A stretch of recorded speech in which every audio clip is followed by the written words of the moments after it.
ध्रुव राठी ने रिसेंटली अभी एक वीडियो अपलोड की थी जिसमें वो बताता है कि हनुमान जी का सूरज निकलना, सीता जी का अग्नि परीक्षा, हनुमान जी का पहाड़ उठा लेना, लगभग रामायण की जितनी भी घटनाएं हैं वो सारी की सारी मेटाफर बताते हैं।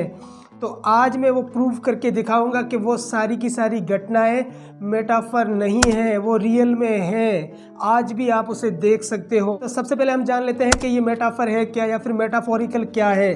तो मैं आपको बता दूं, यहाँ पर मेटाफर का ये मीनिंग होता है कि आप किसी व्यक्ति को किसी चीज़ से कंपेयर करके उनके गुण बताते हो। यानी कि मैं अगर यहाँ पे कहूँ कि आपका हृदय पत्थर का है, यानी कि आपका दिल जो है वो पत्थर का है, तो एक्चुअल में तो पत्थर का नहीं है, लेकिन यहाँ पे पत्थर की ये मीनिंग होती है कि आप कठोर दिल के हैं।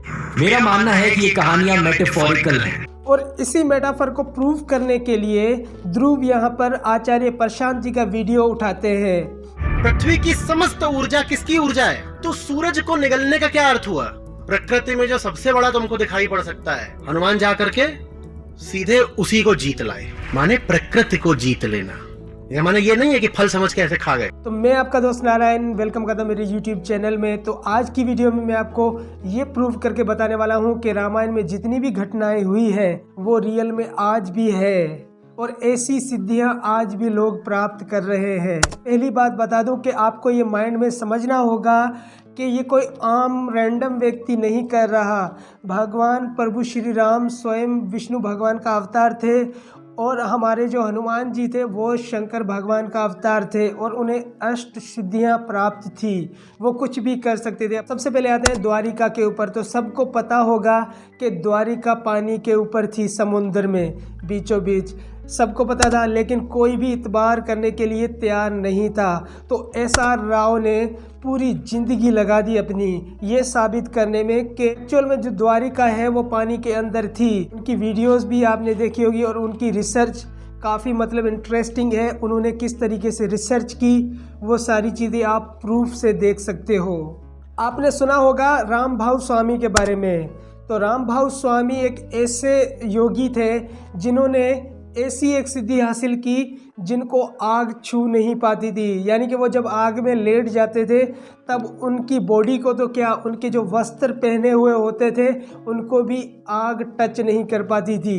अमेरिका से उन्होंने साइंटिस्ट मंगवाए और रिसर्च करने को बोले ये मैंने सिद्धि प्राप्त की है, मुझे आग क्यों नहीं छू रही है। तो इसके ऊपर बहुत सारी रिसर्च की, तो लेकिन यहाँ पे साइंटिस्ट भी कुछ नहीं कह सके। तो ऐसी सिद्धियाँ आज भी लोग प्राप्त कर सकते हैं, उन्होंने ये प्रूव करके दिखा दिया। और उसके अलावा मैं आपको बता दूं, प्रहलाद जैन जिन्होंने ये साबित कर दिया कि जैसे रामायण में हमने स्टोरी सुनी होगी कि राम, सीता और लक्ष्मण जी गए होंगे वनवास, उन्होंने कुछ भी नहीं खाया, लेकिन आज भी आप ऐसी सिद्धि प्राप्त कर सकते हो जिसके थ्रू आप आजीवन भूखे रह सकते हो। तो उन्होंने ये प्रूव करके दिखा दिया प्रहलाद जैन ने कि किस तरीके से आप भी ऐसी सिद्धि प्राप्त कर सकते हो। और उनके ऊपर भी रिसर्च हुई, उन्हें एक कमरे में बंद कर दिया गया।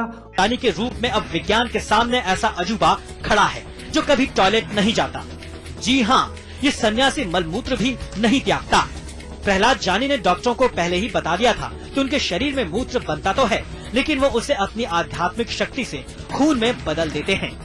डॉक्टरों को इस बात पर तब तक यकीन नहीं था जब तक कि उन्होंने प्रहलाद जानी का ये चमत्कार अपनी आंखों से नहीं देखा। और उसके बाद उनके ऊपर कैमरे लगाए गए और सारी चीजें डिटेलिंग में स्टडी की गई। उसके अलावा भी लगभग जितनी भी घटनाएं हुई है रामायण के अंदर वो आपको सच होती हुई नजर आ रही होंगी। यानी कि किसी भी धार्मिक ग्रंथ को उठा लो, उसमें जो भी घटना बताई गई है वो सारी की सारी एक्चुअल में चीज़ें आज भी आप देख सकते हो। क्या आपको पता नहीं है कि राम सेतु आज भी बना हुआ है? जहाँ पे रावण का महल था वो जगह आज आपको नहीं दिखी? बिल्कुल दिखी होगी। उसके अलावा बहुत सारे ऐसी चीज़ें मिली है जो ये प्रूव करती है कि लगभग वो सारी चीज़ें हुई थी। जैसे विमान शास्त्र की अगर हम बात करें, विमान शास्त्र हमारे पास है, उसके थ्रू आप कोई भी विमान बना सकते हो। तो आज मैं आपको बता दूं, विमान शास्त्र के ऊपर भी बहुत अध्ययन किया गया।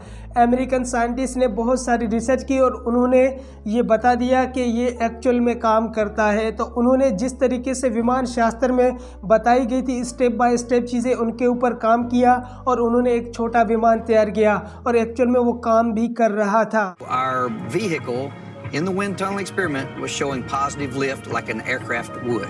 And what do you say to anyone who questions the idea that this information has been taken from a text that's at least 1,800 years old? तो एक बात ये है कि हमारे पास सारी चीज़ें अवेलेबल तो है, लेकिन उन्हें हमें डीपली स्टडी करने की ज़रूरत है, सारी चीज़ों के ऊपर अध्ययन करना, उन संस्कृत को डिकोड करना, उसके बाद हम उन सारी चीज़ों में सक्सेस हो सकते हैं। तो हमें वो इन्वायरमेंट चाहिए। लास्ट में मैं इतना ही कहना चाहूँगा कि अपने इतिहास को खुद पढ़ो, किसी और की सुनी सुनाई बातों पे ना रहें, अपना इतिहास खुद पढ़ें, तभी आपको पता चलेगा कि एक्चुअल में वो चीज़ें हैं या नहीं, और सारी की सारी चीज़ें आपको रियल होती हुई नज़र आएंगी आज भी। तो इस वीडियो में इतना ही, मिलते हैं एक नई वीडियो में। तो वीडियो को लाइक करना, चैनल को सब्सक्राइब करना और सपोर्ट करना। तब तक के लिए जय श्री राम।